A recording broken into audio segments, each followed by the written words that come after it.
Pilipinas ang oras, 15 minuto makalipas ang alas 8 ng umaga.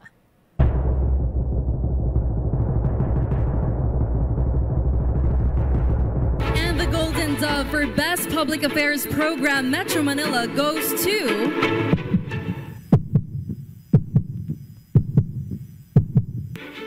Damdaming Bayan, DZRH. Programang nakikinig, programang inaalam ang masasabi mo, programang magbibigay ng tama at totoo. Para tama ang alam mo, tara, usap tayo para malaman ang Damdaming Bayan. Live sa DZRH Radio, DZRH TV at DZRH Digital. DZRH Damdaming Bayan. Kasama sina Lakay Deo, Macalma at Sister L, Elaine Apit. DZRH Damdaming Bayan. Damdaming Bayan. Isang magandang umaga, Luzon, Visayas at Mindanao. Kumusta po kayo ngayong araw ng Lunes? Ngayon ay August 4, 2025. Kumusta ang ating mga kababayan na bumabiyahe ngayon? Napaka-traffic! Ang tindi ng traffic, kaya naman po ang ating Lakay Mayor mukhang nabiktima ng traffic. Humahabol ang ating Mayor Deo Macalma. Maya-maya makakasama natin siya sa programa. Pero kumusta po yung ating mga jeepney driver? Lalo na po yung mga umaaray na dahil bukas bad news na naman sa ating mga motorista dahil mayroon na naman pong kasado na bukas ang taas presyo sa produktong petrolyo at batay nga po sa pagtaya ng mga oil player nasa 1 peso and 70 centavos hanggang 1 peso and 90 centavos. Grabe ano? Ang palagi nating puna kapag mayroong ganito, bakit ganun? Laging ang taas ng dagdag. Pero kapag ka naman merong bawas, ang liit. Alam mo yung parang centavos na lang, parang takot na bawasan. Parang nabubudol tayo. Ito yung sabi nga nila hayagang literal na budol talaga sa ating mga Pilipino. Yung kapag ka nagtaas, ang tindi ng itinataas, pero pag nagbaba naman, centavos lang. Grabe naman talaga to. Hanggang ngayon, hindi pa rin nasusolusyonan. Ano na? Department of Energy. Ang gasolina po halos 1 peso and 20 centavos naman kada litro habang ang diesel piso po. Mali ako. Diesel pala yung 1 peso and 20 centavos at yun pong kerosene ay piso naman ang idadagdag. At sa malamang, ang lagi naman nating aray dyan, ang mahal-mahal ng bilihin, ang taas ng presyo ng gasolina, hindi naman ganun ka-competitive ang sweldo. Damdaming Bayan. At ang libreng sakay naman, may mamaya sa mga papasok pa lang dyan, lalo na yung mga estudyante, yung mga papasok pa lang sa trabaho na nakikinig sa atin. Ang MRT3 po, lalo na yung mga sumasakay dyan, mayroon po silang libreng sakay sa mga pasahero na hindi babasahin ng debit o credit cards o yun pong mga QR code sa mga stasyon ng MRT3. Dahil ngayong araw po ay nagsimula na yung cashless payments dyan po sa MRT3. At para maka-avail naman daw po ng single journey tickets na libre, kailangan lang magtungo ng pasahero na nakaranas po ng aberya. Punta po kayo doon sa mga booth, sa ticket booth at ipresenta po ninyo yung failed tap-out transaction para ma-avail naman ninyo yung mga yung libreng sakay dyan naman sa MRT3. Bakit ko yan dinidiscuss? For sure, marami pong mga kababayan natin na papasok pa lang at medyo natatraffic ngayon dahil Lunes. Kung gusto nyo pong mag-MRT, pwede po kayong mag-MRT, pero MRT3 pa lang po itong cashless transaction. Pero ayon naman sa Department of Transportation, most probably, sinusulong po nila na sa LRT din ay gamitin na to. Actually, maganda kahit sa mga bus. Yung mga bus papuntang BGC ay mayroon na niyan dati pa yung cashless. Nagtatap ka lang ng card mo. Yung beep card dati, na-experience ko yan. Beep card yung ginagamit para yung hindi ka na magbabayad dun sa driver. So bago ka bumaba, itatap mo yung card mo or bago ka sumakay, itatap mo yung card mo. Basta may load po yung inyong card. Marami tayong mga balita. Naku, kumustahin natin mamaya ang Malacanang. Ang Pangulong Ferdinand Marcos Jr. ay babiyahe po siya ng saan nga yung biyahe ng Pangulong Bongbong Marcos, Tita Malu? Nawala sa isip ko. Babiyahe siya, ginawa ko yung item na nakaraan. Ayan, biyaheng India ang Pangulong Bongbong Marcos. Alamin natin, ito po ay state visit at alamin natin mamaya ang update mula dyan sa Malacanang naman. At pero malaking balita po din yung sinibaka ng Pangulong Ferdinand Marcos Jr., yung isang undersecretary ng Department of Public Works and Highways o DPWH dahil sa hindi maipaliwanag na yaman. Nako, ito na nga ba, nasampulan na. Pero sana may mas malalaki pang tao na talaga namang involved sa korupsyon. Dahil habang palaki ng palaki ang mga flood control projects budget, ay palaki ng palaki at palala ng palala yung baha sa maraming lugar sa ating bansa. So kung may sinibak na ang Pangulo, sana naman yung mga talagang deserve masibak. Sabi nga ng ating mga kababayan, sana masibak din. Damdamin Pero ayon po kay Senator Erwin Tulfo, yung pagsibak daw po ay hindi naman binanggit kung sino yung taong ito na sinibak, pero ito ay isang USEC. At sabi po ang kinukote po kasi dito ay si Senator Erwin, ang DPWH Undersecretary ay pinakamayaman daw po sa lahat ng opisyal ng DPWH na sangkot sa ghost o family-run construction firm. Ang tindi naman ito. Parang interesado ko kung sino itong USEC na ito. Paano kaya siya... of course, hindi naman pala natin dapat itanong kung paano. Ang tanong, gaano ba siya kalupit do diskarte? Ang lupit ng diskarte na ito, pinakamayaman ba naman? Unless siya ay pinanganak talaga na mayaman na. Pero kung hindi naman, magtataka ka talaga. Pero very good dyan, may nasampulan na. Aabangan natin sino-sino pa ba ang mga susunod na masasampulan. Lalo na po yung mga talaga namang hayagan, garapalan na ang pagiging korap. Damdamin Bayan. Samantala, puntahan nga muna natin ang ating kasamahan na si RH15, Giselle Ricafort, dahil ilang commuters, car owners, tutol sa partial parking ban. Pinag-uusapan po ito over the weekend dahil ipinapanukala nga po ng Metropolitan Manila Development Authority na magkaroon ng ban sa parking.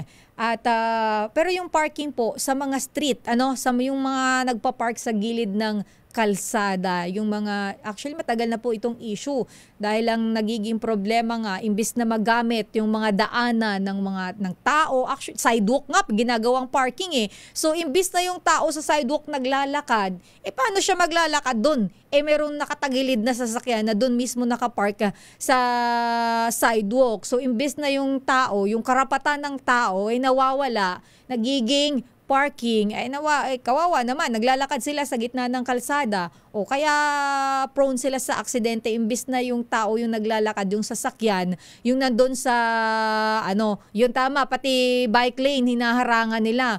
So, nakakaya naman po doon sa mga bumibili ng sasakyan pero walang sariling parking. So, may punto rin naman. Pero kung total ban, yun yung medyo nag-aalangan yung mga LGU dito sa Metro Manila dahil may kanya-kanya po silang punto. Pero alamin natin ang report ni Giselle Ricafort, ano ba ang damdaming bayan ng mga commuter at ilang mga may-ari ng sasakyan. RH15, Giselle Ricafort. Giselle. Mr. L, mismo yung ilang commuter at may-ari nga ng mga sasakyan ang kontra sa panukalang partial lamang ang parking ban sa mga kalye at lansangan dito sa National Capital Region. Ang katuwiran nila, bawal naman talagang gawing garay ang mga kalsada na kadalasang extension na nila ng bahay ng mga walang personal parking. Bukod dito, nauuwi rin daw sa disgrasya ang sangkatutak na pagambalang ng mga sasakyan sa mga lansangan. Kasama rin nila dapat sa responsibilidad ng mga car owner na siguruhin na may paparadahan silang sarili bago magsibilihan ng sasakyan. Disiplina raw ang kailangan ng mga car owner at dapat doon lamang sila sa mga itinatakdang parking lot. Pakinggan natin sila. Sa akin, mas maganda yung ganyan para maluwag yung kalsada. Madaanan ng mga tao at mga kotse. Kasi dapat yung mga sasakyan yan, dapat yung mga sarili silang parking. maybe it may cause accident din, no, sa mga sasakyan din na iba. So yun for me, bawal din talaga. So may mga designated naman tayo na parking lot, no. So una nang sinabi ng Lawyers for Commuter Safety and Protection na total parking ban yung kailangan at hindi partial o customized lamang, kagaya ng mga nais o ginigiit daw ng mga alkalde sa Metro Manila na tinawag naman nilang ban-aid solution lamang. Ito si Giselle Ricafort para sa DZRH sa Pilipinas, una sa Pilipino. Daming bayan. Maraming salamat, Orange 15. Giselle Ricafort, may mga nagko-comment dito sa atin. May mga binabanggit na lugar. Sabi dito ni Ads Chan, Asti. Sa Mindanao, ang daming corrupt. Actually po, sa buong Pilipinas, maraming corrupt.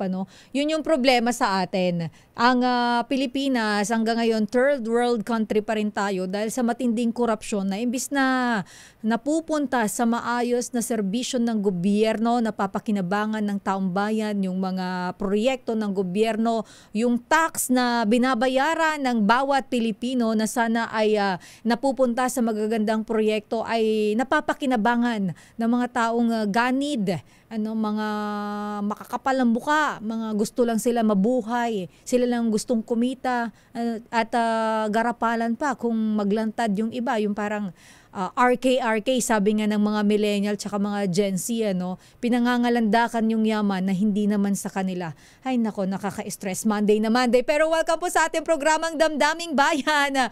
At maya-maya, nandito na sila kay Mayor Deo Macalma. Ito po si Sister L. Elaine Apit. Magbabalik tayo, Pilipinas ang oras. It's 8:27. Damdaming bayan.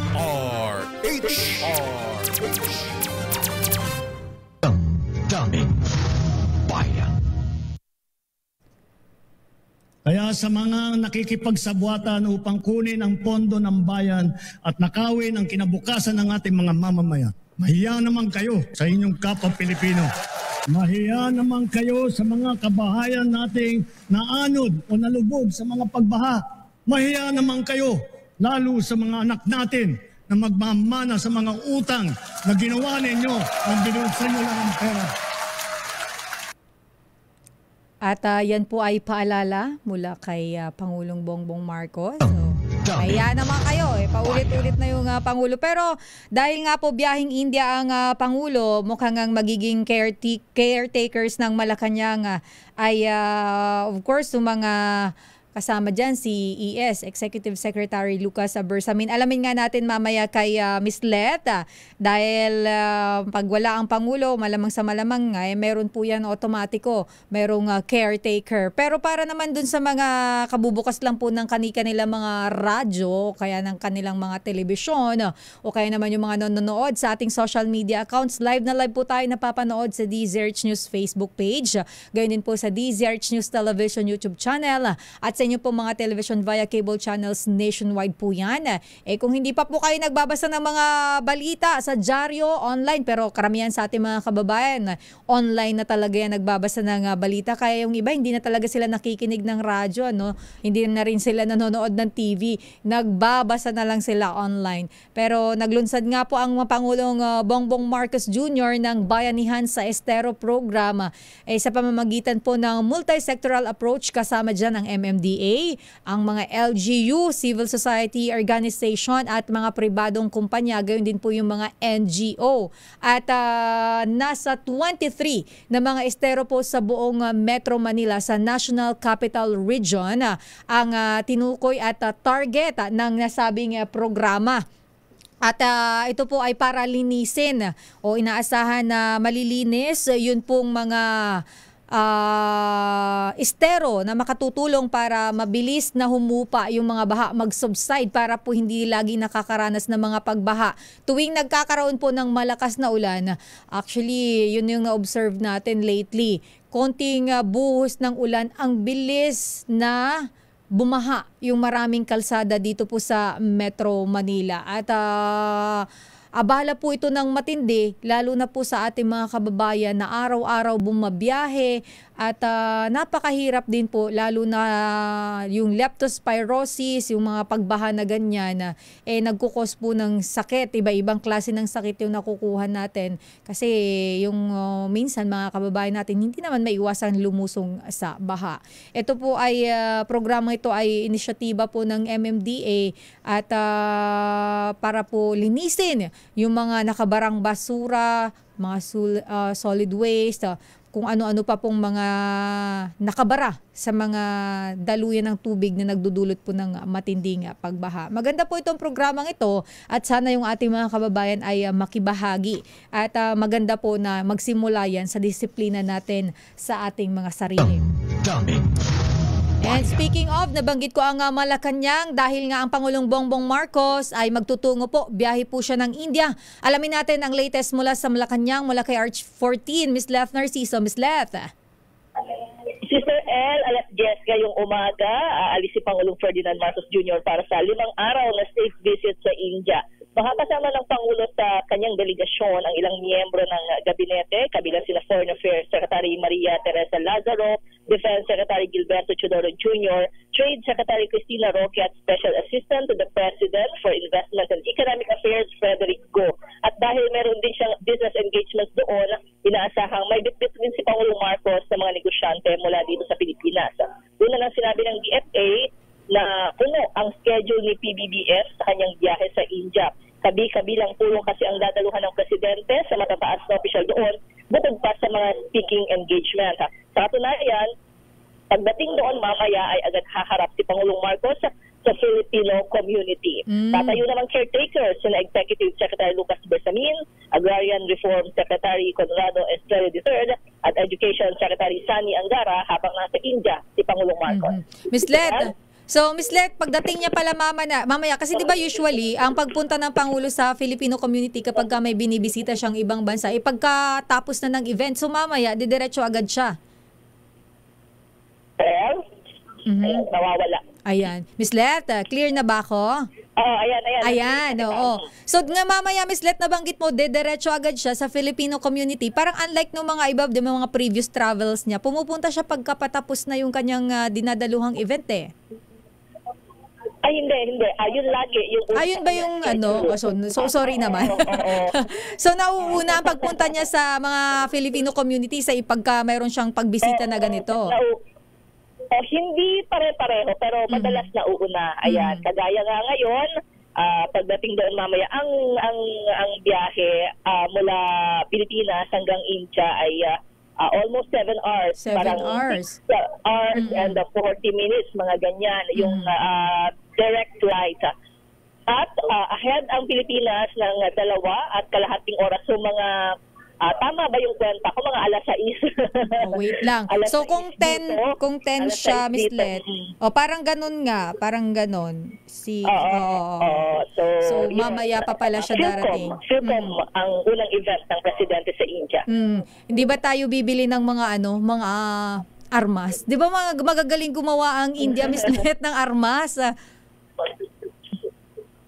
Palalaman natin ang binabanggit niya may mga kasunduan na inaasahang mapipirmahan sa kanyang biyahe. Tingnan natin dahil isa rin naman yung usapin ng defense and security sa mga tatalakayin doon, kooperasyon. Sino nga ulit, Ms. Leth, ang kasama ng Pangulo sa biyahe sa India mamayang alas 10? Oo, ang ilan sa mga miyembro ng gabinete ay syempre DFA Secretary Teresa Lazaro, Defense Secretary Gibo Chodoro, Trade Secretary Cristina Roque at Special Assistant to the President for Investment and Economic Affairs Frederick Go. Syempre may mga tungkol sa pamumuhunan at kalakalan. Ayun. Maraming salamat, Ms. Leth. Ito si Leth Narciso para sa DZRH. Una sa Pilipinas, una sa Pilipino. Damdamin Bayan. Abangan natin ang magiging resulta ng pagbisita ng Pangulo sa India. So mamaya alas 6 ngayon sa India. So mamaya alas 10 ang flight ng alas 6 ng umaga sa India ngayon. So alas 10 ngayon mamaya aalis ang Pangulo at alamin natin kung ano yung mga magiging bunga nitong pagbisita ng Pangulo dyan sa India. Kasi kasama pala niya si Defense Secretary Gibo Teodoro at malay mo magkaroon ng kasunduan, bibili tayo ng mas malalakas na armas para sa depensa ng bansa. Kailangan natin yun, lalo na hindi naman tayo para, sabi nga ng maraming mga opisyal, para makipaggyera dahil wala naman talaga tayong kapasidad na gano'n. Baka isang bugal lang sa atin, lusaw tayo. Pero mas maganda yung kahit paano meron tayong defense. Maganda ang ating mga armas, mga gamit, para kahit papaano hindi naman po tayo kawawa. Samantala, punta naman natin si Edniel, mula naman dyan sa Malacanang. Punta naman natin ang report ni Edniel, company commander at iba pang army officer. Sibak sa pagkamatay ng sundalo sa isang reception rite sa may Maguindanao del Sur. Ano bang nangyari dito? RH52, Edniel Parosa. Edniel. Sister El, kinampirma ng Philippine Army na inalis muna sa pwesto ang ilang officer nito sa 6th Infantry Division. At tapos masawi ang isang bagitong sundalo dahil sa tradisyonal na reception rite. Ayon kay Army spokesperson Colonel Luis de Maala, kabilang sa nirelieve ay ang mismong company commander ng biktima. Hindi naman makapagbigay ng bilang ng mga sinibak si de Maala dahil tuloy pang investigasyon sa mga posibleng sangkot. Kinilala ni 6ID spokesperson Lieutenant Colonel Roden Orbona ang 22 anyos na nasawing si Private Charlie Patigayon. Nangyari ang tradisyonal na reception rite sa headquarters ng militar sa Dato Piang Maguindanao del Sur itong Hulyo 30. Nagawa pang isugod sa Notre Dame Hospital sa Cotabato City, pero binawian din ng buhay itong si Patigayon dahil sa kidney failure noong July 31. Tiniyak naman ni Colonel de Maala na mananagot sa military justice system at sa batas sa pangkabuuan ang mga mapatutunayang responsable at may kapabayaan. Mensahin hukbong katihan sa pamilya ni Patigayon ang katapatan nito sa pagkamit ng hustisya. Ito Edniel. Edniel Parosa. Yes, Giselle. Edniel, ang binabanggit na dahilan ng pagkamatay ay kidney failure. Pero ano pa daw yung ibang cause? Kidney failure due to injuries na maaring dahil doon sa reception rite. Sinabing reception rite, yung parang, kumbaga, pa-welcome ba doon sa mga bagitong sundalo sa isang unit o hukbo at in particular dito sa may 6ID. Dito sa may kanilang, sa kanyang welcoming rite o yung aktibidad ay naganap dyan sa Maguindanao del Sur. At sa mga oras na ito ay tinutulungan ng Philippine Army itong pamilya ng biktima sa pagpapa-autopsy at iba pang klase ng investigasyon para mapanagot itong mga sangkot dito. Naku, dapat talaga maimbestigahan to. Nakakatakot naman yung mga ganito. Reception rite, kahit reception rite yan, bakit may ganito? Parang ang lala naman yata nung reception rite nila, Edniel. Tama, matagal ng tradisyon ang sinasabi dito sa militar, pero alam natin na may mga batas na nagbabawal sa mga ganitong klase ng karahasan, even among the ranks of the military and the uniformed personnel. At I don't know, parang siguro tatawagin pa bang eye-opener ito dahil matagal nang ipinagbabawal. Oo, matagal na ito paulit-ulit na lang. Malalaman natin sa bahagi ng military itong kanilang magiging aksyon, lalo pat batang-bata ito. Sister L, 22 years 22. old at ka-assign lamang dito sa may nasabing unit, bagamat sa Maguindanao din, at kung anong magiging hakbang dito sa nasabing mga magkakaroon ng accountability at even yung mga sangkot mismo sa nasabing reception activity. Dapat lang. Maraming salamat, Edniel. Wala rito sa may Camp Aguinaldo, balik sa inyo. Daming bayan. Thank you, RH52, Edniel Parosa. Dapat po tutukan yan dahil ang problema, marami mga kakilala tayong sundalo. Actually, may mga kabatch ako naging sundalo. Kapag bago daw talaga sa unit, may ganyan, yung reception rite. Meron na nga tayong tinatawag pa. Ano bang pinagkaiba nito doon sa hazing? Ano ba yung difference? Siguro kailangan nating magtanong kasi kung ito ay ginagawa up until now, yung ganyang reception rite na yan, there's something wrong. Kailangan tingnan natin ito. Kailangan ba talaga yun? O hindi naman talaga kailangan? Kung yan ay bahagi na, hindi ba pwedeng uminom na lang? Uminom talaga, no? Hindi ba pwedeng mag-welcome party na lang? Bakit may ganun pa? Daming bayan. Babalikan na lang natin mamaya dahil nandito na sila kay Mayor Deo Macalma. Magko-commercial break po muna tayo. Pilipinas ang oras. It's 8:43. Mani, Sorry. Kalma lang. Kalma lang. Kalma lang kasi alam mo na high blood ka kanina ha. Kasi lakay, naipit din ako doon. Abay, mula De La Rosa hanggang Roas Boulevard, 45 minutes, almost 1 hour. Di ba lakay, mas matagal pa yung ikina-traffic mo dyan kaysa sa pagkagaling sa bahay. Sinabi mo ha? Ayan, iwasan niyo po yan kasi may hinuhukay po sa gitna, kalagitna mismo ng kanto ng Bendia at Taft Avenue. Taft Avenue. Ayan, yung po mga dumadaan dyan ha. Ayan, iwasan niyo kaya niyo matraffic ha. Kung ayaw niyong mapawat Hafendela, so traffic rights. Ay, nako talaga. Happy Monday pa rin, lakay. Good morning, Sister El. Yes, good morning pa rin. Lang. Makalma lang. Hindi ka naging dayo makalma para maging high blood. Ayan, ay sinasabi mo yung report ni Edniel Parosa. 22 years old 22 pala. years old. Ayan. Pero alam po niya mahabigan ikaw din, di ba? Gusto mong pumasok ka bilang reserve officer? Ha? Para maging LT call ka rin? Ayan. Bakit kailang? Pwede bang Lieutenant Colonel, hindi yung LT call? Pwede magbuo na lang? Sabi kasi LT call eh. Abay, magdalawang isip ka, Sister El, ha? Ayan, dahil yung isang kuyang natin, kilala natin, kaibigan nating Justice ito, Sister El, ha? Mantakin mo, Justice na siya. Abay, gusto pa maging LT call. Gusto maging Lieutenant Colonel. Pumasok, nag-training, Sister El. Ayan, nag-training siya. Para makarelate tayo dun sa batang namatay na sinasabing ha? Oo, sundalo ito lakay Sundalo na ito, ha? Yes, sundalo na. Ito, para sa mga dapat i-ready po yung sarili yung pagkapapasok yung sundalo o kaya ay reserve officer. Ayan, para maging LT call, ha? Ayan.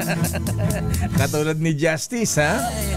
Akala ni Justice, kuyang Justice de Quiros, ha?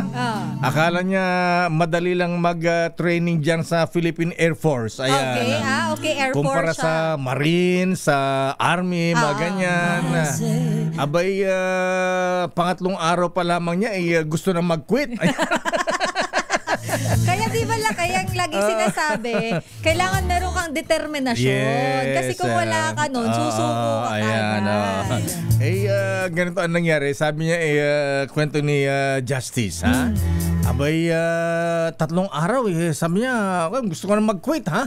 Sabi niya, sabi nung body niya, abay, Justice, wag kang mag-quit, ng 3 araw na tayo. Sabi niya, 2 buwan na lang. 2 buwan na lang bubunuin. Susuko pa. Mantakin mo araw, pagka nag-train sila, may backpack na 10 kilos yata tatakbo-takbo. Ito ang malupit, ha? Ayan, nung lub sila sa lubluban ng baboy. Ayan. Talagang, seryoso ba lakay? Seryoso ito, Sister El. Part ng training, gagapang sila doon sa lubluban ng baboy. Burak yun ang baho, siyempre, kasama na ang dumi ng baboy dyan, ha? Sabi nga ng training officer, ayan, jump! Ayan, sabi sa mga ha? Si Justice. Ano sabi Justice? Pati ba ako tatalon din dito? Dahil sasabi sa kanya nung nagte-training officer, walang justice dito. Ayun, natali mo. Tumingin siya dun sa Justice, Sister El. Akala siguro bibigyan siya ng VIP treatment. VIP treatment. Abay, jump! Sabi, soldier, jump!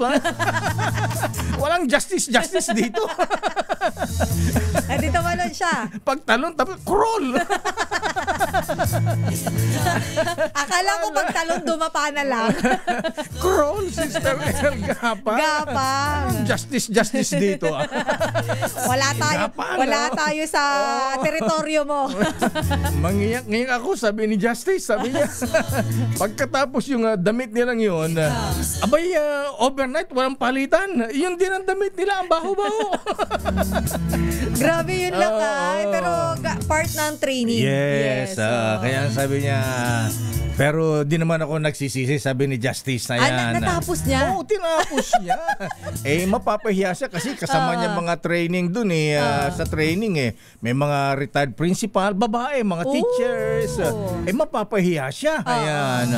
So tinapos niya, ayan, sabi naman ni salamat at natapos din. At maganda naman daw, ha? Medyo payat si Justice pero lumakas siya, ayan. Yung kanyang immune system na kaya, no? Sabi nga niya, natuwa nga si Mrs. Sabi niya, dahil lumakas ako. Ayan. Dati, nakaisa lang. Ayan. Ngayon, tatlo na. Ano ba yan? 3 push-up. Ayan, ibig kong sabihin, dati hirap na hirap siya mag-push-up. Ngayon, lumakas ang resistensya na. Ayan. Ito talaga sila kayo. Ito talaga. Justice. Alam mo kung sino yung Justice sino yan? Sino yung Justice na yan? Justice ng Court of Appeals yan. Ayan. Taga-CA pa pala. Ayan, babanggitin ba? Gusto banggitin ko ang pangalan? Ikaw bahala ka kung kaibigan mo naman yan. Di naman tayo i-contempt nito Ayan, sino ba yan? Justice Leo Batan is the name. Ayan, anyway, napag-uusapan lang po, trivia naman po, mahibigan para sa mga pumapasok sa mga training. Abay, asahan po natin hindi talaga yan. Hindi po simpleng, baka kasi lang kayong iba, inisip nila, ay, reservist ako, hindi naman siguro ganun katindi yung professional training. na kami. Ayan, kaya ang lupit na, justice pa ako. Ayan, senador pa ako. Ayan, congressman. Walang justice, walang congressman, walang mayor dito. Kaya nakakatuwa lang kay tayo yung mga DJ natin dito, Coast Guard naman sila, di ba? Sila Saitisay, sila Megan. Yung kasama natin din, news director natin, si Andy Vital, nag-Air Force din yan. Ayan. Anyway, magandang umaga, good morning Malacanang. Good morning, Mr. President. Abay, ngayong maganda na ang panahon. Here comes the sun. Abay, may binabanggit ka kanina, Sister Biyahing L. India ang Pangulo lakay. Mamaya, biyahing India ang Pangulo. Hindi, may order siyang, siguro, Apo Lucas, Mr. Little President, ha?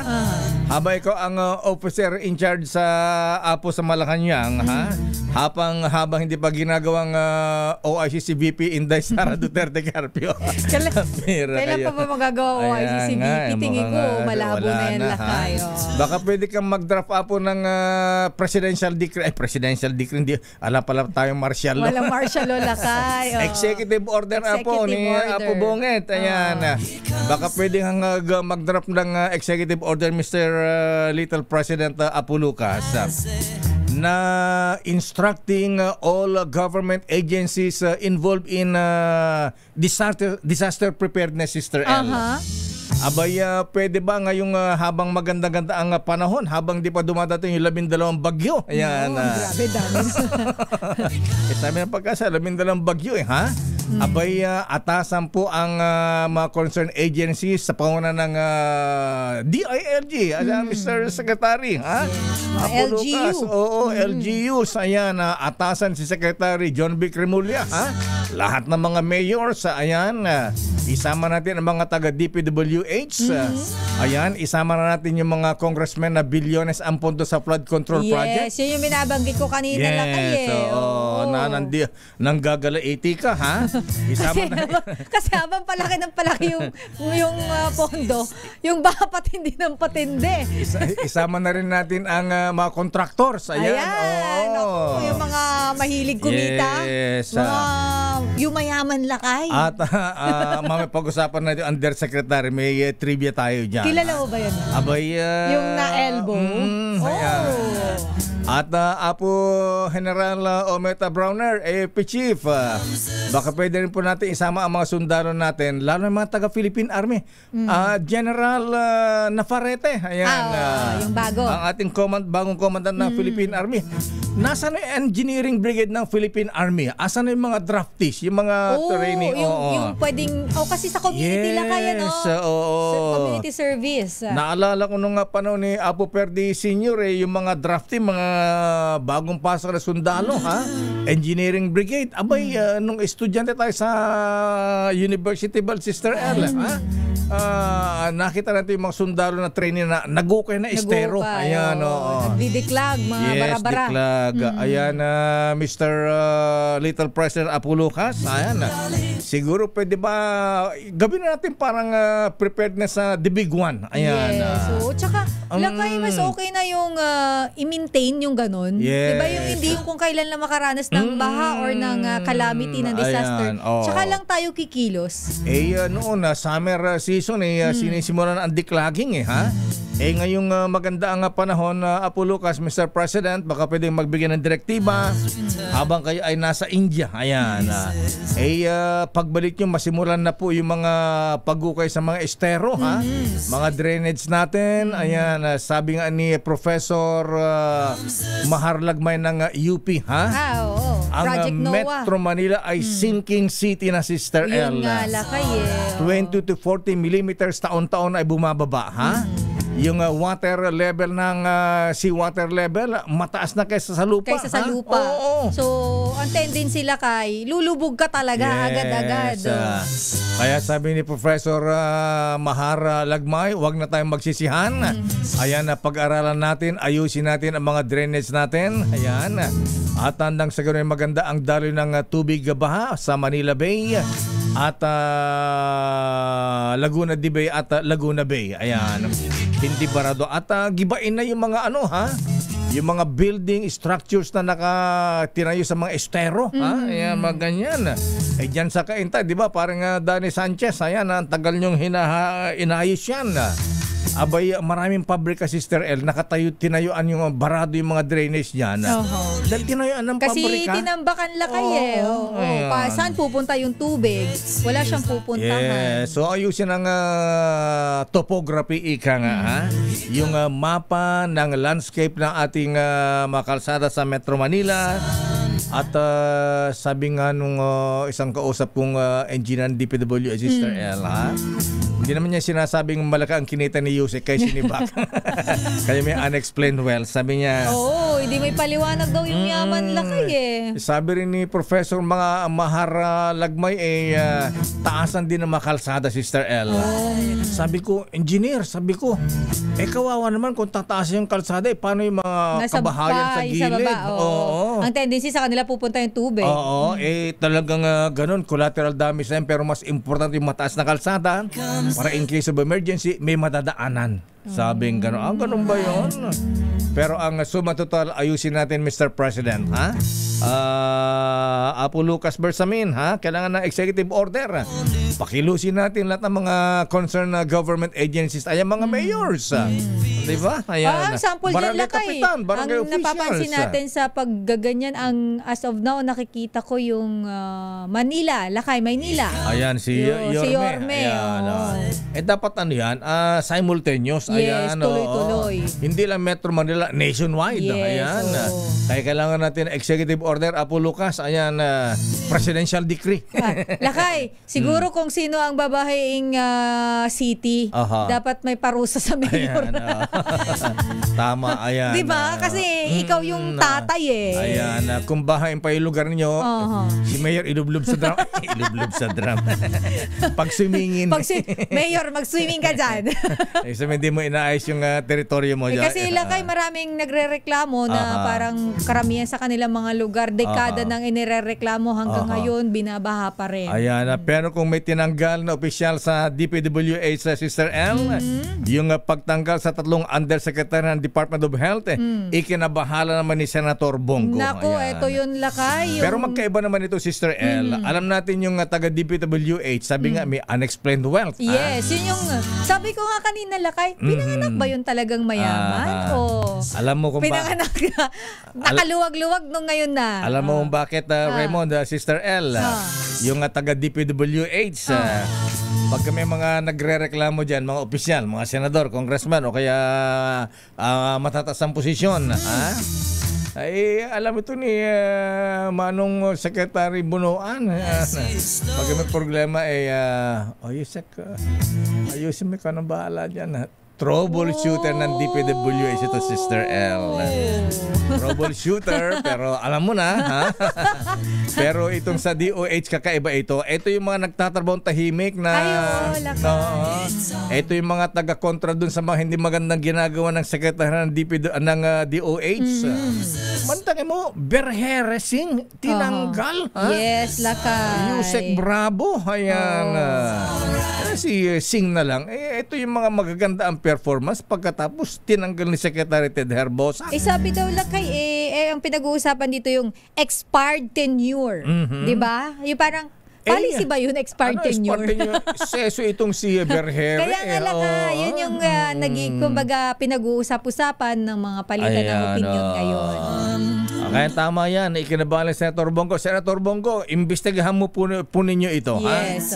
Alamin natin, report mula kay RH28, Raymond Dadpaas. Raymond, please come in. Mayor at Elaine, nang hihinayang si Senador Christopher Bongo sa pagkawala na sa Department of Health ng tatlo nitong senior undersecretaries. Ayon kay Go, may tuturing na asset ang mga ito sa gobyerno dahil sa kanilang karanasan at angking galing. Kinabibilangan ito ni na Undersecretary Maria Rosario Singh Berhere, Achilles Gerard Bravo at Kenneth Ronquillo na pawang mga Career Executive Service Officers o SESO. Ang ilan sa kanila ay mga doktor na malaki ang naging ambag sa pagpapatupad ng Universal Healthcare Act at mukha ng gobyerno nung kasagsagan ng nakarang pandemya, lalo na si Berhere na nagsilbing officer in charge ng Department of Health at kalmadong boses nung panahon ng COVID-19 pandemic. Sabi ni Go bilang chairperson ng Senate Committee on Health, hangad nito na may opisyal ng DOH na ipapalit na merong karanasan, kwalifikasyon at dedikasyon, lalo na ngayon na patuloy yung pinalalakas yung healthcare system ng bansa. Sina Yusek Bravo at Ronquillo ay sinasabing nagretiro na sa serbisyo, ngunit si Berhere ay 57 anyos pa lamang at dapat ay may 8 taon pa itong natitira sa serbisyo. Pinalitan siya ni Attorney Randy Bacolor Esculango na dating Undersecretary ng DSUD o Department of Human Settlements and Urban Development na ito in charge sa housing. Kaya sabi ni Senador J.B. Hercito, mas mahusay kaya ang isang abogado kaysa sa doktor na napunta sa Department of Health. Maliban sa grupo ni Berhere ay ilang mga opisyal na din ng DOH ang napaulat na nag-resign dahil sa hindi nagugustuhan ng pamamalakad ni Secretary Teodoro Herbosa. At hindi lang yan, Raymond. Ayan, sabi mo kay Senator Leo Palo. Ayan, Bongo pala. Binago na. Sabi kay Senator Bongo, ayan, magpatawag na investigasyon at ipatawag si Secretary Yusek Berhere, si Bravo, ha? Sino isa? Ronquillo ba isa? Ronquillo. Yes, Ronquillo. Kung pwede nga lang sana ipatawag din yung dating procurement officer dyan eh. Alam mo, marami talang kalokohan dyan sa DOH sa Raymond. At hindi maganda itong ginagawa ng secretary ng DOH. Abay mantak mo, pati yung isang kilala nating procurement officer Raymond. Alam mo, nag-resign, hindi makayanan dahil mantakin mo pinapo-order ng mga gamot, equipments na overpriced. Pagkatapos siyang pipirma, pagkatapos yung mga boss hindi pipirma. Grabe. Ano ko bali? Sila na ang kikita. Fall guy ka no? Oo, sila na ang kikita pagkatapos ako madidiin dito. Yes. Ayan. Nag-resign na lang siya. Ayan. So anyway, siguro total na simula ni Senator Bongo, dapat maimbestigahan nito. At yung service talaga sa mga government hospitals natin, napapabayaan na ng Secretary ng DOH, Raymond. Ayun na siguro. At saka pagdating sa budget season, tiyak na matatanong si Secretary Herbosa hinggil sa mga ganitong klase ng mga changes o nangyayari sa kanyang opisina, lalo na't napakaraming problema pagdating sa kalusugan ng ating mga kababayan. At saka inote mo na rin dyan, Raymond, pagka baka makalimutan natin, bigay mo kay Leo Palo. Ayan. Ibigay sa si Senator Bongo, tanungin, bakit ang DOH, ayan, Secretary Herbosa, nag-donate pa ng $10 million sa yung sa World Health Organization. Yung convention na pinuntahan nila, yung marami sila. Dapat tayo ang binibigyan. Third world country tayo, naghihirap tayo hindi tayo nagdo-donate ng $10 million. Diyos ko, anong klase naman yan? Ang daming gamot na may bibigay sa Ay, mga sinabi government mo. hospital yun. At saka pakalkal ulit, Raymond, ipatawag yung mga tinanggal na mga kawawang empleyado na naglibing ng mga expired na gamot dyan sa Tala Leprosarium sa may Novaliches. Abay, at saka yung bibili ng bulto-bultong gamot na malapit na mag-expire. Oo. Ang bihira. Pero yung presyo daw noon, Mayor, presyong brand new. Siyempre. Grabe yun eh. At saka, halimbawa, 1,000 lang ang kailangan. Kailangan 2,000, 3,000, ha? The more, the better. Ayan. the more, the commission. Ayan. Commissioner? Obvious naman eh. Siguro dapat yan ang matapos, Mr. President. Yung mga sinasabi sa involved sa flood control project na yung mga dati yung kaibigan, ayan, dahil involved sa anomalya, hindi nyo na kaibigan. Sana lahat, Mr. President. Okay. So, kailan na investigasyon? Wala pa. Wala pa. Kinakasa, Mayor, pero tiyak na itong bagay na ito mapag-uusapan, lalong-lalo na kapag itong nagsimula na yung mga committee hearings dito sa Senado. Ito si RH28, Raymond Advance para sa DCRH, una sa Pilipinas, una sa Pilipino. Daming bayan. Maraming salamat, Raymond Advance mula sa Senado. Ayan, hindi po biro-biro yan. Mga kuyang, mga ateng at mga lolo, mga lola, ha? Dahil kayo naman po ramdam ninyo ano po, ha? Ayan yung napakapangit na sa serbisyo ng ating DOH, lalo pa sa mga government hospitals. Yes, totoo ka dyan, Lakay. Ang sa totoo lang, kung mawawalan ka na kung mamamatay na yung pasyente, mamamatay na talaga, Lakay eh. Kasi sobrang bagal nila kumilos, lahat, Lakay, mabagal talaga, literal. At saka hindi lang yan, Sister L, ayan, kaya tayo mismo, ayan, wag na yung mga kababayan nating taghirap talaga, ha? Kung tayo ng mga empleyado, Sister L, yes, oo. Takot tayo magpa-doktor. Takot tayo magpa-check up. Kasi po, doktor pa lamang, gastos na ha? Mahal kasi, Lakay. Oo, check up lang, ospital pa, ayan, gastos na, ha? Ang tindi. Siguro po, yan ang dapat ayusin ng Department of Health, Mr. President. Actually, Lakay, hindi masyado din yung na-highlight yung sa ganyang problema sa health system natin. Kaso worst talaga, Lakay worst yung sitwasyon ng health system kahit anong gawin mo. Saan ka naman nakita ng pasyente nasa emergency room nakaupo sa monoblock. Siya pa may hawak ng dextrose na nakabit sa kanya. Pagkatapos 24/7 kung makahigaman, dalawa sila sa kama. Ano ba yan? Kaya Mr. President, Mr. Little President Apo Lucas, ay naimbag na bigat Apo, ha? Sa parang ito, ha? na tag-ulan, ayan, daming nagkakasakit, ha? Kaya dapat po dapat maging malusog at aktibo tayo, ha? Kaya todo alaga ako sa katawan. Kung ano ang payo ng doktor, sunod lamang. At sa reseta, ang gamot na pinipili ko yung world class. Gamot sa high blood, world class din yan. Gamot sa high sugar, world class. Gamot sa high cholesterol, world class pa rin siyempre, ha? Pero sa presyong abot kaya. Rhea Generics po kasi. Ang mga gumagawa ng mga gamot ng Rhea Generics ay makilalang world-class pharmaceutical companies. Tulad na lamang ng Pfizer, Viatris, Sanofi, GSK, Otsuka, Merck, Fresenius Kabi, AstraZeneca, OEP Philippines, Lundbeck, Boehringer Ingelheim at Bayer sa kanilang mga pasilidad. Rhea Generics po mga ateng. Tunay na world class yan ang kalidad sa abot kayang halaga. At dalhin lamang po, Lola, ang reseta sa Mercury Drug. Piliin ang world class, piliin ang Rhea Generics. If symptoms persist, consult your doctor. Standby, Ninong ng Bayan, Sherwin Alfaro mula sa Putatan, Muntinlupa. Daming bayan.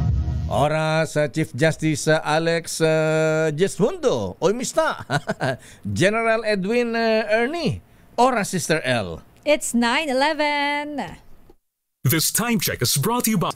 Kayo ay nakikinig sa Damdaming Bayan with Deo Macalma and Sister L. Hi, Ma'am Glory. Good morning. Daming bayan. Oras, Sister L. It's 9:17. Sandali lamang, Sherwin. Standby man ang Milk Rigunan. Standby Boy Gonzales sa Val Gonzales. Kung balik ang lingdan, take 2. Nabulog. Kaya mo yan, Lakay. Ikaw kasi. Daming Sorry. Kung balit ang lingdan, ano ba yan? Ikaw kasi hati mo ngayon mo lang binigay ito ha? Oo. Take 3. Ayan. Take 3, Lakay. Kung Action. balitaan lang din ang usapan, hindi ako titiklop dyan at hindi rin ako magpapahuli. Susuyurin natin ang bawat sulok ng Pilipinas. Makakuha lamang ng dagdag na detalye para makapaghatid ng balita sa ating mga tagapakinig. Matrabaho? Oo naman. Pero alam ko namang hindi lang ako ang natatambakan ng trabaho, di ba? Lalo na si Mrs. Madalas din siya pa nga ang naubusan ng oras dahil sa dami ng gawaing bahay. Isa na riyan ang paglalaba. Buti na lamang may champion. Champion Supra Clean Detergent Powder na may quick wash technology. Pinadali ang paglalaba pero todo linis at bango pa rin. Kaya ngayon, may dagdag oras na para sa gala, kasama ang pamilya at syempre bonding time. With Champion Supra Clean, hindi lang malinis, mga bango pa ang mga labahin. Approve pa yan sa aking misis. Kaya sa lahat ng mga mamis dyan, kung gusto nyo rin ng madaming time sa pamilya, sa Champion Supra Clean na. May quick wash technology ka na. daming bayan. Nahirapan ako doon. Kinaya naman, Lakay. Very smooth naman. Eto na. Ba't ka kasi pinaglalaba? Aside sa paglalaba, dapat may pamamalansya pa yun. Sanay tayo dyan, Sister L. Oo nga Pagka uma-absent ka, naglalaba ka Saka estudyante pa tayo, sanay na tayo dyan Yes. Working student tayo, sayo ang laba, sayo ang plancha. Sayo lahat, in short. Lahat, Pero alam mo natin, nasaan ba ang ninong ng bayan? Saan ba Miguel na Aguinaldo ngayon? Siya, ang ating ninong ng bayan, Lakay, ay nandyan sa may Summitville Subdivision, sa may barangay Putatan, dyan po sa may Muntinlupa.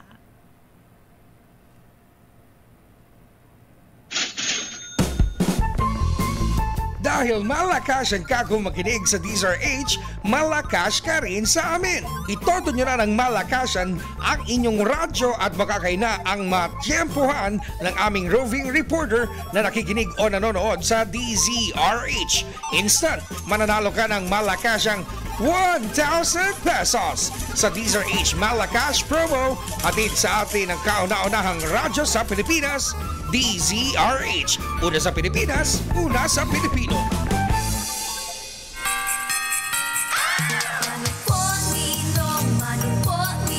Oy, para sa mga barangay Putatan na Muntinlupa, Kuyang Byong Garing, ayan, pwede kang sumali rito.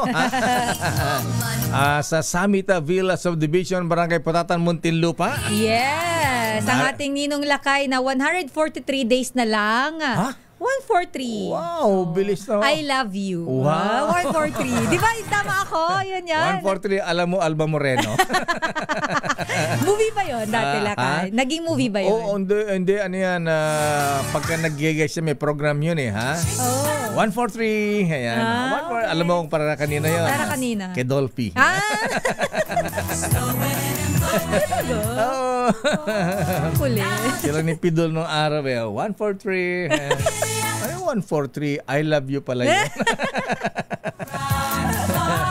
Hi, Ading Alma. Ayan, kumusta? Sino ba ngayon? Ayan, sino bang partner ni Alma Moreno ngayon? Hindi siya masyadong active sa social media. Hindi na yung mayor ng Lanao del Sur. Ayan, ay, hindi ako familiar na. Talaga? Yung na-meet sa casino. Ninong ng bayan. Ano yung sinasabi mo? Ninong ng bayan, Sherwin Alvaro, please come in. Ninong. Baka alam niya Mr. L, alam niyo ba kung anong latest? Ano ang latest? Anong latest, Marites? Tolits? Oo. Kung naka-move on na raw yung maraming Pilipino sa issue ng impeachment ni VP Sara D.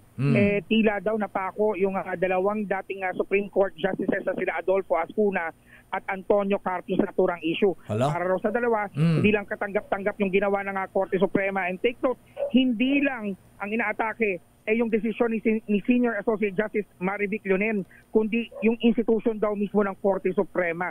Diba? Sa buong legal history daw ng bansa, ngayon lang daw nagkaroon ng mga dating maestrado na binabanatan yung dating ng institusyon. Yun ang issue. Pero mukhang ayaw mag-move on, Lakay. At ito naman, bahay na ito mukhang ayaw din mag-move on. Bakit? Dahil hindi nila ililipat, Lakay, yung kanilang pinakikinggan at pinanonood na programang Damdaming Bayan. Dapat lang. Ate, pangalan nyo? Jocelyn po. Si Ate Jocelyn, kanina, Lakay, nung tinanong natin kung naka-tune in siya sa DZRH, pinakita niya kanyang cellphone. Nasa yung cellphone mo?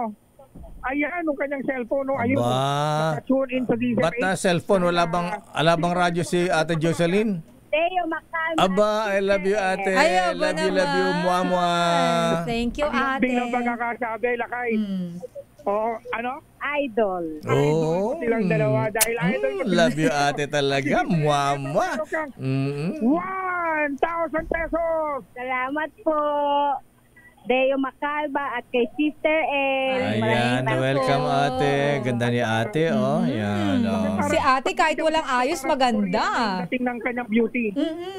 Ayan. Kahit nagluluto pa yan. Yes. Niluluto niya. Ang bango-bango siguro. Kasing bango siguro ng Champion Supra Clean Detergent Powder si Ate. Ayan. Ito yung kanyang naluto kanina. Nagluluto si Ate. Asa yung niluluto ni Ate? Siopaw. Siopaw ba yan? Yan yung kanyang prinito kanina. Ay, gusto ko yan. Galunggong ba yan? Tignan mo. Galunggong ba yan? Isa na lang. Sarap naman. Crispy ba yan, Ate? Yung patitinik na kakain. Ayan. Masarap ka ba magluto, Ate? Ito nag-trespassing na naman. Kalkal na ako rito, Mixapurano. Ikaw talaga. Ikaw, tingnan mo, nandiyan ka na sa lutuan. Mamimigay ka lang ng papremyo. Nakikialam ka sa ulam ng may ulam. Paksiw. May paksiw. Paksiw na galunggong. Naku, sarap yan. Ayan, kakamayin. Ayan. Okay. Ang mga agahan ang niluluto. Nagluluto ka talaga, naka-tune in ka sa DZRH. Ako naman, kahit tulog ako, nag-aano ako, nakikinig ako, alam mo. Kaya lang. Nakainigyan na natin dahil tignan mo. Asa yung radyo? May radyo siya. Akala ko lang radyo. Ba? Ganda naman, parang sa nightclub yan, Ate, Mayroong may papatay Cindy. Sherwin. Mini component! Aba! Salamat po. At syempre may kasama yung vitamin E. Yan, vitamin E. Meron pang DZRH grocery, DZRH t-shirt, DZRH sa imbag na bigas, at DZRH umbrella. Saktong-sakto, mainit ngayon. Kaya nga po, maraming salamat po sa inyo. Wala ka naman, Ate Jocelyn. Thank you rin po sa pakikinig. Stay safe and stay beautiful. Yes. Ayaw mag-move on at laging tumututok sa DZRH. Pwede kayo manaka na 1,000 pesos sa DZRH Malacash promo RH6. Sherwin Patal para DZRH. Una sa Pilipinas. Una sa Pilipino. Christmas time in the Philippines. Santa Claus coming down. Maraming salamat Ninong Sherwin Alvaro at Ate Jocelyn. Sherwin, tanong mo kay Ate Jocelyn kung saan niya binili yung para maganda yung radyo niya. Parang may strobe light. Oo. Parang nasa nightclub lang. Disco house. Ikaw naman. Pwede mo disco house naman. Ayaw mo na nightclub. Sige, beer house na lang. Pero Lakay, speaking of party, may nag-birthday at may nanlibre sa atin ngayong umaga. Babatiin ko lang, isingit ko. Inaanak mo to Itago natin sa pangalang Nicole Lopez Puyawan. Ang nagbigay sa'yo ng cake na may resibo. Para malaman daw na mahal. Ayan. Para malaman daw na galing yun sa galing yan sa Goldilocks. Hindi Goldilocks yun. Di ba Goldilocks ba yun? Red Ribbon. Hindi rin. Contis. Hindi rin. Julie's kung Bakery. saan galing yun? Saan? Flower Pot Philippines. Wow. So, mahal yun lakay. Pangalan pala, mamahalin na. Di ko alam yan. Nakaka-LL na, di ba? Yung inaanak mo. Oy, happy birthday, Bully. Happy birthday, Nicole Lopez. Ayan, balita ko, nasa Manila City Hall na ngayon. Naka-Yorme. Naka-Yorme na ba? Mula sa Malacanang nagpunta Para Malacanang to Manila City Hall. Yes, City Hall. Akay ni Little Mayor. Happy birthday, Nicole Lopez Puyawan. At samantalang ko na rin, batiin ko na rin ng advance happy birthday, Sister L. Si Jay. Ayan. Sino Jay? Mr. Jay Declaro, ang President CEO lang naman ng SSS. Ayan. Binabati ng ninong mo. Ayan, boss Michael is my guy. Ha? Ayan. At saka si Ryan Ang. Ayan. Aba, magkasunod pa sila ng birthday ni Felix Chua. Ayan. O, Mr. Felix Chua, happy birthday, bossing. Ayan. Ng Lucena City. Para sa mga kakilala ni Felix Chua, ha? Yung mga golfers dyan sa Southwoods, ha? Grabe yung mga adik sa golf, Sister L. Oh, bakit? Dahil matagal silang hindi nakapaglaro ng golf nung tagbagyo. Oo, maulan ngayong umaaraw-araw na. Abay, ano sila ngayon?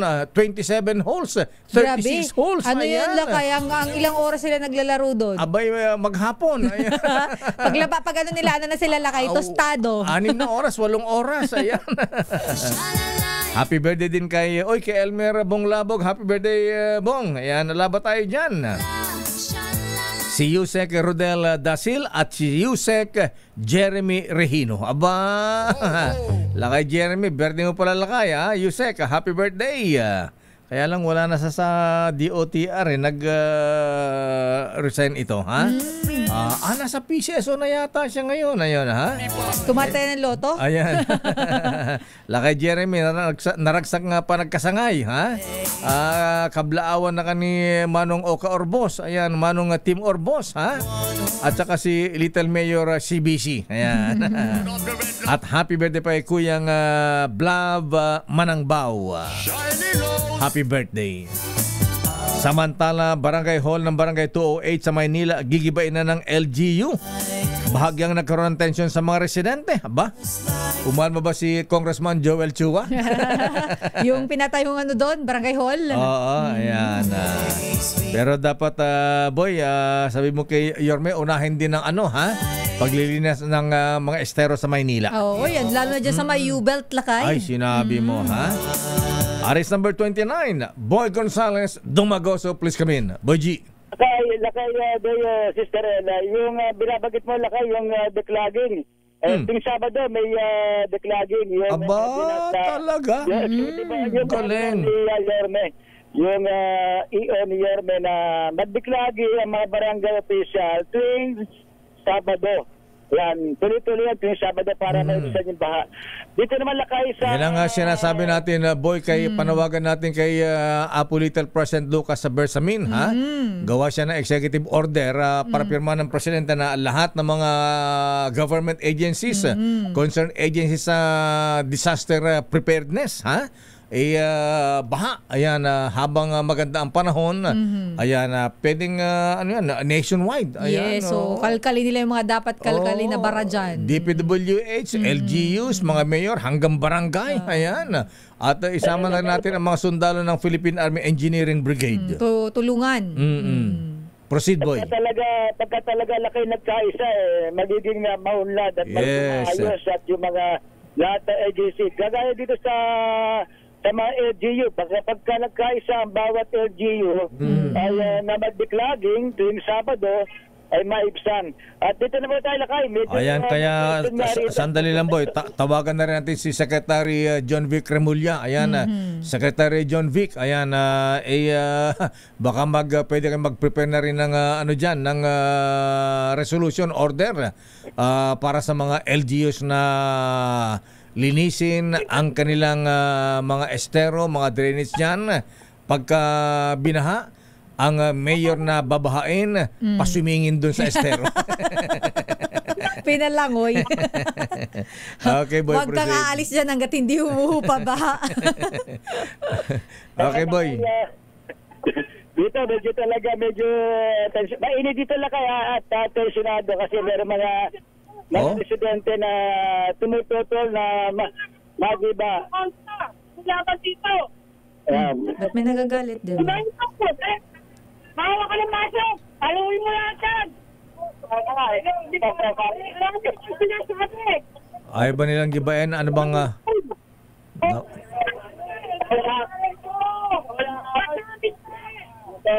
Ang sinasabihan nila rito, yung sa mga tawa na si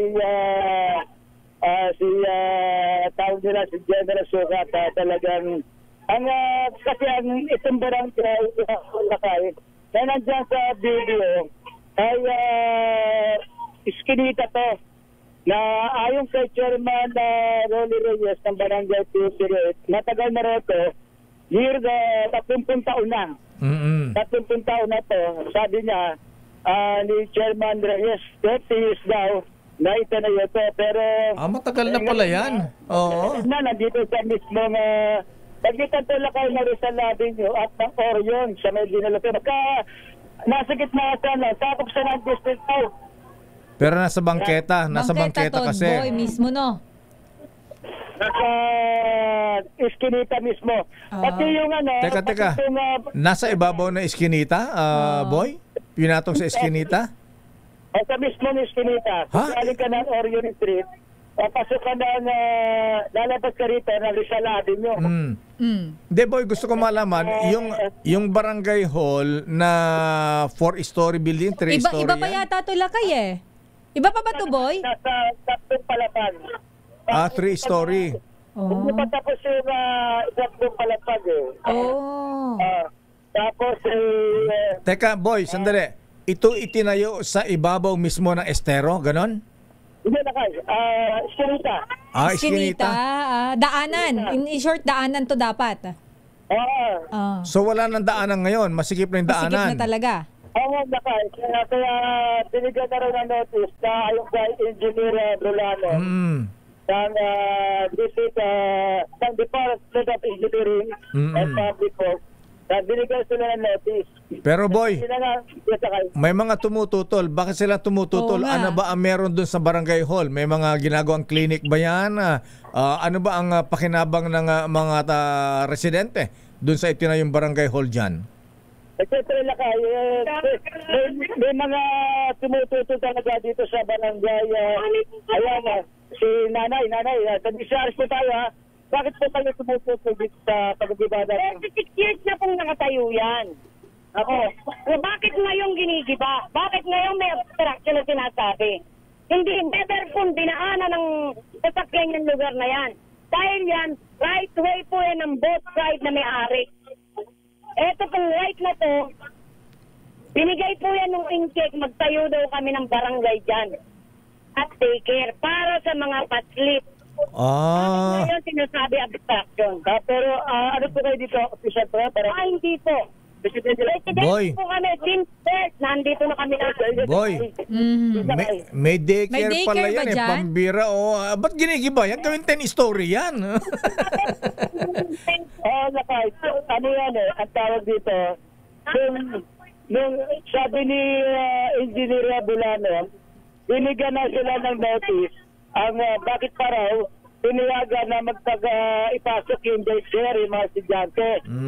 Sabihin yung pag-iba, kinausap muna yung estudyante, pinalabas. Kasi nga, doon na nagtaka si Engineer Bulano, bakit pa pinayagan? Meron na palang gigibay na palang ngayon at pinayagan pa rin pumasok yung mga bata dito sa barangay hall. Boy, saan napapasok yung mga bata daw na dyan nagkaklase na daycare? Nung lumabas nila sila, pinauwi muna ng itong mga bata. At bago simulan yung demolition. At dahil sa yung mga ilang residente, kasi meron din na lakay nagreklamo na residente rin dito. Ayun, kaya yun isa sa mga deny na. May pabor, may tutol na gibain yung barangay hall in short, boy. Oo. Pati sabi nila, pati itong, kasi meron din sa Eskinita na itinayo, merong isang basketball court sa yung tabi ng barangay hall. Ay tatanggalin dito lakay para maging daanan daw to itong lugar na to. Kaya medyo mainit yung mga residente at yung sa pagitan nagkakaroon ng saguta, pero pinababayaan na lamang ng iba mga tauhan ng Tituel mga salita. Meron pa nga tinanggal dito, tatanggalin dito ng basketball court.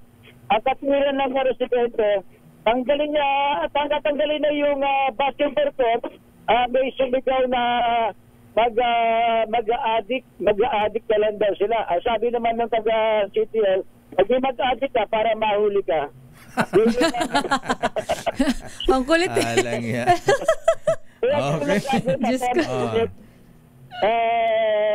Ganun na mainit kasi ang problema, 30 years, sasabi nga, 30 years ko nang naka-obstruct yung barangay hall nila. 30 years na. Hindi lang sinasabay. Dito na ako lakay sa Rizal Avenue kasi dire-diretso ka. Yung street na to, Samal, maliit na eskinita yan. Pagka pwede kang kung pupunta ka na area ng Dinalupian at kakanan ka ng Samal Street, makakadaan ka na dire-diretso. Kaya lang, sinarado to, gawa ng andito ang barangay hall. Yan. Okay. Sige. Ni Chairman Reyes, pinayota 30 years. 30 years. Tapos, Vice Mayor pa raw, si Yorme. Sabi, 30 years, lakay, matagal-tagal din yun. Pero merong barangay, naalala ko sila kay, barangay also, pero yung hindi malaki noon. Ngayon lumaki na. Kung magkakasunog sa area ng Dinalupian lakay, mahirap dumaan yung isang bumbero. Hindi ka makakadaan kasi sige. Siguro barangay hall. Siguro kailangan ng Solomonic decision niya ni Yorme, ha? Siguro ang gawin na lang ni Yorme, siguro bago naman gibain yan, baka pwedeng makapagtanong pwedeng lipatan ng mga bata para sa daycare. Saka natin gibain yan. Sabi nga ng ang barangay official, ang silang gagawa ng parang kung saan pwede mag-daycare ang mga bata. Kasi dahil sa ngayon, maraming mga barangay hall, halos kalahati lakay. Okay. 896 ang barangay sa Maynila ay halos kalahati. Yung barangay hall ay naka-obstruct, nasa Pampeta, at nasa... pero kung nasa estero yan, nakasagabal sa kalsada talaga, dapat gibain yan. Pero dapat may paglilipatan. Yan, boy. Lalo na yung mga bata. Okay nga, Rod. Okay, yan lakay yung sitwasyon sa barangay hall na ginigiba ngayon dito sa area natin ng DC2 sa Tondo, Manila. Ito si Boy Gonzales para sa DCRS una sa Pilipinas, una sa Pilipinas. Daming bayan. Maraming salamat, Boy Gonzales mula sa Tondo, Manila. Sandali lamang, Het. Ito ba na report ni Manang Milky? Ang posibleng pag-dismiss naman ng Senate Impeachment Court sa impeachment ni Vice President Sara Duterte setback daw sa pagpapanagot sa mga tiwaling opisyal ng gobyerno. Sino nagsabi niyan? RH12, Milky Rigunan. Manang Milky. Sister El at lakay dagok sa layunin na mapanagot ang mga tiwaling opisyal ng gobyerno kung matutuloy ang plano ng Senate Impeachment Court na ibasura ang impeachment complaint laban kay Vice President Sara Duterte. Reaksyon to ni Deputy Majority Leader Percy Sandanya na Akbayan Party List sa espekulasyon na pagbobotohan na umano ng Senate Impeachment Court para maibasura ang Articles of Impeachment laban sa Vice Presidente. Ayon kay Sandanya, kapag ito'y natuloy, sinayang nila ang pagkakataon na mabigyan si VP Sara ng paraan para may paliwanag at maibigay ang kanyang panig. Bukod dito, sinabi ni Sandanya, batay sa mga survey, majority ng mga Pinoy ay gusto nang matuloy ang impeachment trial at kung hindi po ito pagbibigyan ng Senate Impeachment Court. Ninikawan umano ang mamamayan ng karapatan na marinig ang katotohanan. Narito si House Deputy Majority Leader Percy Sandanya na Akbayan Party List. Sigurado ako na kapag kanilang i-dismiss ito sa Lunes, na hindi pa natatapos yung proseso sa Supreme Court, na hindi pa dinidinig yung motion for reconsideration, hindi matutuwa ang taong bayan. Kasi ang taong bayan nagsabi na, ituloy ang paglilitis, gusto nila marinig ang ebidensya, at kung pipigilan yan at tatapusin agad ng Senado, sigurado akong sasabihin ng taong bayan, pinatay ang katotohanan at katarungan. Batay sa mga report, pagbobotohan umano ngayong linggo ng Senate Impeachment Court ang pag-dismiss sa Articles of Impeachment sa kabila ng panawagan ng prosecution na makapagsampa ng motion for reconsideration. Hanggang August 11 pa ang deadline ng Kamara para naman umapela. Ako si Nick Regunahan Nagulat para sa DCRH, una sa Pilipinas, una sa Pilipino. Maraming salamat, Manang Milky Regunahan. Ayan, pagbotohan po sa Senado yan. So abangan natin yan. At sa loob ng ilang dekada ng serbisyo sa pagbabalita ng inyong lakay, patunay ako na mahalaga ang malakas na resistensya sa araw-araw. Malaking tulong sa akin ang N+ Gold, isang nutritional powder drink na specially formulated para sa healthy aging at daily nourishment ng katawan. Malaking tulong ito kaya ang inyong lakay ay aktibong-aktibo pa sa pagtatrabaho at nakasabay pa ako sa mga kapitbahay kong millennials sa pagja-jogging. O saan pa kayo ha? Full pack with vitamins and minerals ang N+ Gold. Tamang-tama sa pangailangan ng ating katawan, lalo kapag nagkakaedad. Kaya mga kuyang mga ateng, mahalagang alagaan ang ating mahal sa buhay. Kaya dapat inaalagaan din natin ang ating mga sarili. Kaya pag uwi nyo mamaya, dumaan muna sa Mercury Drug na malapit sa inyo at mag-uwi sa inyong mga magulang ng N+ Gold. Tanda yan ng pagmamahal. Daming bayan. At warning, babala sa publiko ha. Ayan, pinag-iingat po ng Star City Management ang publiko sa mga hindi otorisadong Star City voucher at gift certificate na ibinebenta online. Ang ganitong abiso po ng inyong mayor ng Star City ay kasunod ng report single sa mga unauthorized page at individual na nagbebenta po ng mga naturang voucher sa Facebook Marketplace at iba pang online platforms. Kaya paalala po ng Star City, tanging sa Klook, ayan, Star Deals at website na www.starcity.com.ph lamang mag-avail para makaiwas sa mga pekeng transaksyon. Daming bayan. At babala po ng mayor ng Star City, ayan, ang mga mahuhuli pong nagbebenta ng mga hindi otorisadong Star City voucher at gift certificate. Kakasama po namin at yung mahuhuli, ayan, ibibiting ko ng patiwari sa Chibibo at paikutin ko ng mabilis.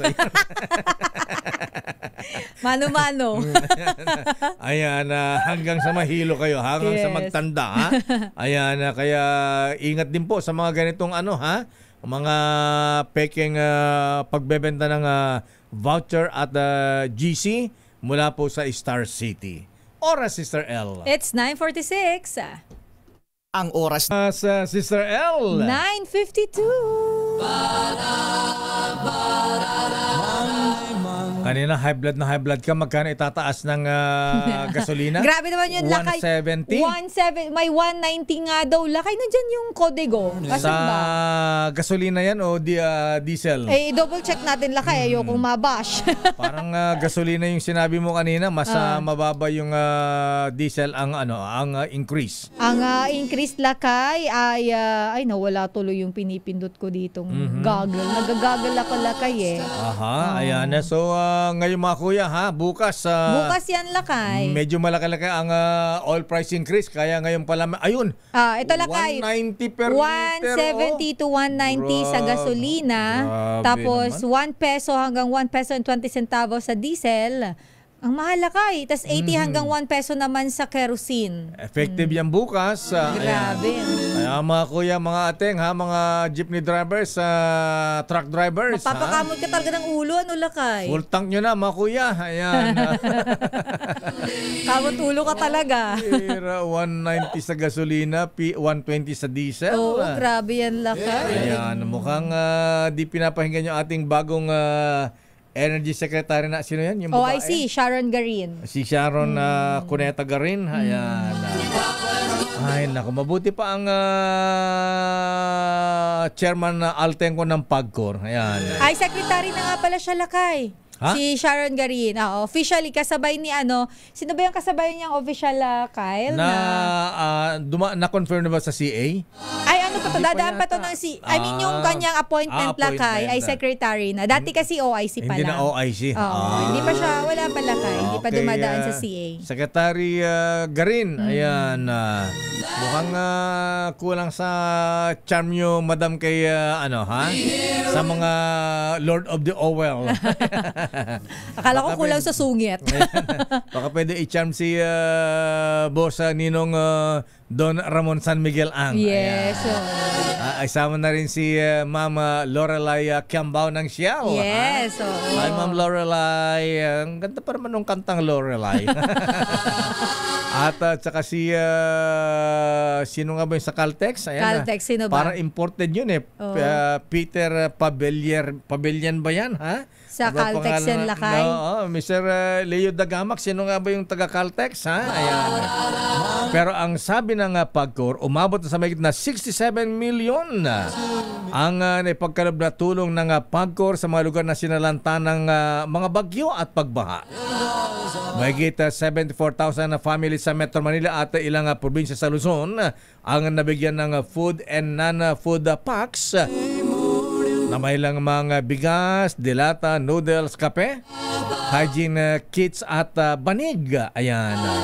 Sa inyo mga kababayan na Sister L, napaka-important yung hygiene kits. Oo, lakay. Kailangan yan. Importante talaga. Lalo pag kami dalaw, Yes, ayan. Lakay. Diyos ko, sino bang gustong mga muy At ayon kay PAGCOR Chairman and CEO Altenco, sa huling linggo pa lamang ng July, umabot na sa 41,000 relief packs na nagkakahalaga ng 37 million ang naipamahagi sa Zambales, Bulacan, Laguna, Mindoro, Rizal, Tarlac, Nueva Ecija at Olongapo City.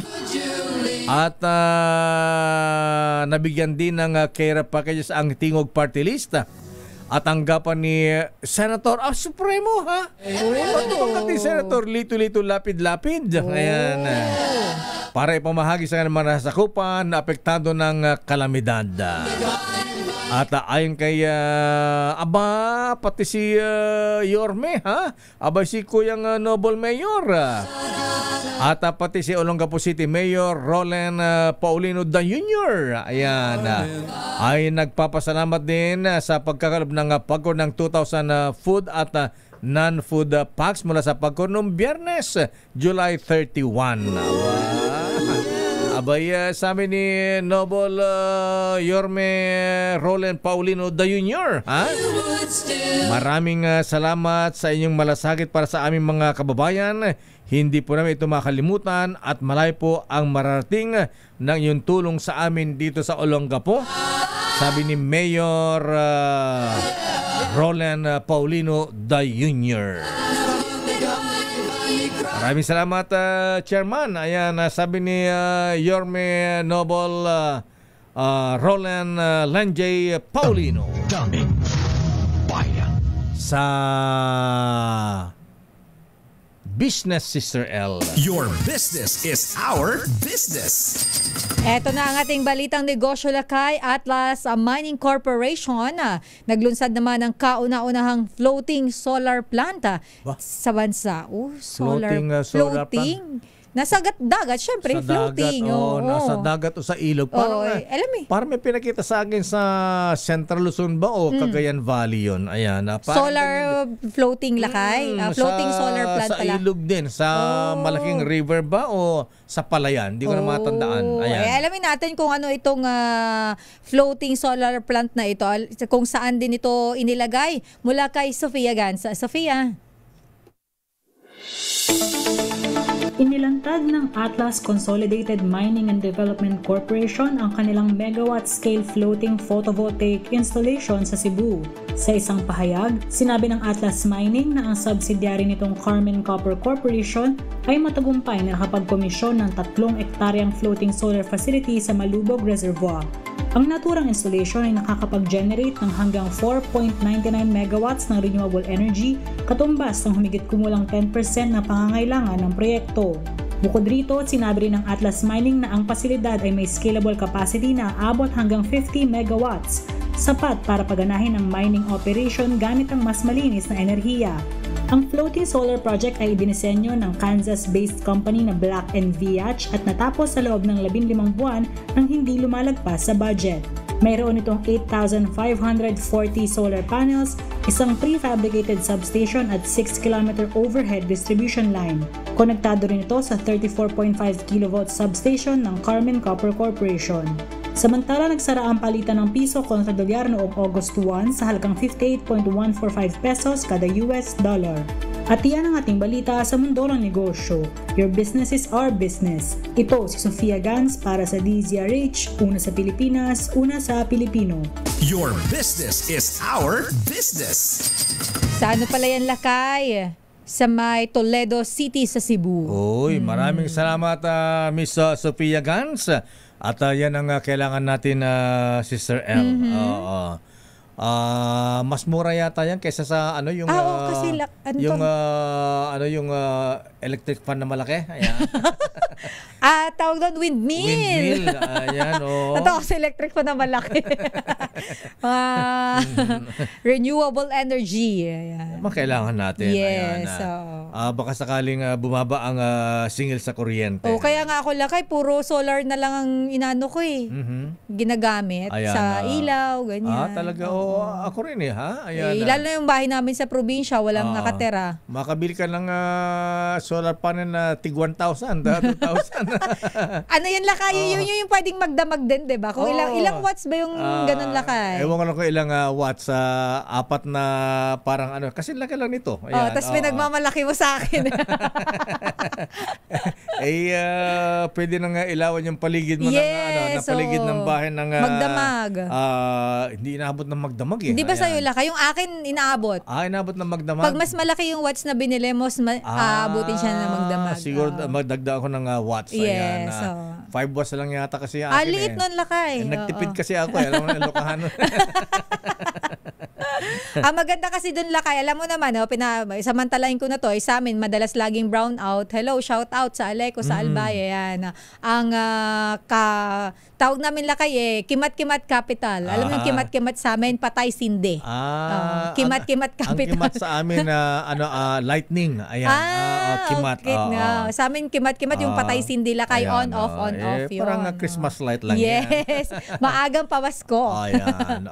Tapos na Malu, ayan yung sabi ko yung mga namemeka ng mga voucher GC ng Star City, ayan. Ibibitin ng patiwarik. Pagka nahuli ko ang mga yan ibibitin ko ng patiwarik sa Chubibo sa Star City yan, ha. Hanggang magsuka. Paikutin ko na mabilis yan, ayan, para magtanda. Ayan. So ingat po sa mga bibili ng online ng ticket, ha. Ayan. Maray pong peke. Ayan. At saka lakay, bago tayo magpaalam yung panawagan pala sa atin, public service, yung nagsaoli ng malaking halaga. Grabe, na taxi driver. Nandyan yun lakay. Ang galing ni Kuya. Ayan. Huwag ka na magbasa si Mama Beatrice. Ayan. Okay, sige. So, panawagan po natin kung sino man po ang nakakakilala kay Beatrice Uguet. Uguet ba to? Jimenez, isang US citizen na sumakay ng taxi mula sa MOA po patungong Baclaran. Pakisabi na naiwan niya ang kanyang wallet sa loob ng nasabing taxi. Ang wallet ay nakuha at dinala sa DZRH ng taxi driver na sa G. Marcelino Galiarinas dito po sa MBC, Manila Broadcasting Company ngayong umaga. At may malaking cash po ito na may dolyar at may mga peso din, pero hindi na natin lakay i-divulge yung kung magkano para kung pupunta dito yung may-ari, alam niya kung magkano yung laman. Makipag-ugnayan po kayo sa MBC, pumunta po kayo rito para sa karagdagang detalye. Daming At ang Pangulong Marcos living on a jet plane na siya. Alamin natin ang latest mula kay Let Narciso. May departure statement yata ang Pangulong Marcos. Miss Let, please come in. Lakay, nandito na nga sa Villamor Airbase si Pangulong Ferdinand Marcos Jr. at nagbibigay ng kanyang departure statement para sa kanyang biyahe sa India. Pakinggan natin ang Pangulong.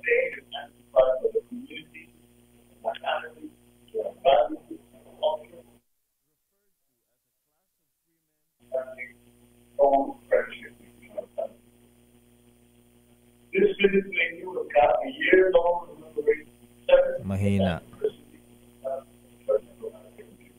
Have translated into a very long-standing, strong friendship between our countries and our people. This visit to India will cap a year-long commemoration of the 75th anniversary of the establishment of our diplomatic relations. Our bilateral relations have seen a measured and stable development that is both comprehensive in scope and multifaceted in nature. Our cooperation is manifested through our diplomatic engagements, strong societal and cultural bonds, robust commercial ties, and increasing institutional linkages and exchanges across different sectors, both in the public sector and in the private sector. With the Philippines being the oldest constitutional democracy in Asia, and being that India is our continent's largest democracy, our two countries share several core interests, such as our democratic ideals, our respect for basic freedoms, and the preservation of a rules-based order in the international arena. Our geostrategic position as coastal states that border the busiest international trade routes and critical communications in the Indo-Pacific region, our shared interest in protecting the rights and welfare of our international seafarers, our steadfastness in upholding international maritime law, including the UNCLOS, and our unwavering commitment to regional peace and cooperation serve as a credible foundation of our active and growing maritime cooperation. I traveled to India knowing that our commonalities will lead us to a deeper, broader, more meaningful bilateral cooperation, both in the immediate future and up to our longer-term horizons, that will ultimately serve the peace, the stability, and prosperity for our two nations and the wider Indo-Pacific region. There is much potential for cooperation with India that will mutually benefit our peoples. We intend to explore these by charting a plan of cooperation across a broad spectrum of shared interests, from defense to trade, investment, health, pharmaceuticals, connectivity, agriculture, tourism, and many other areas. In the lead up to this visit, we have already announced our grant of visa-free privileges for Indian travelers, which we expect will boost our tourism-related industries and further bring mutual understanding and mutual benefits. I have with me several cabinet secretaries who will make certain that the vision of a close strategic relationship with India will turn into a reality as soon as possible, as we make our commitments at the highest levels of government and of business. There are already Indian multinational companies that are operating in the Philippines in IT, BPM, pharmaceuticals, telecommunication industries, and many, many more other sectors. I will personally lead a business delegation to New Delhi and Bengaluru in the potential investment opportunities for both sides. I want this visit to bring concrete benefits to the people, such as more affordable medicine and greater connectivity and food security.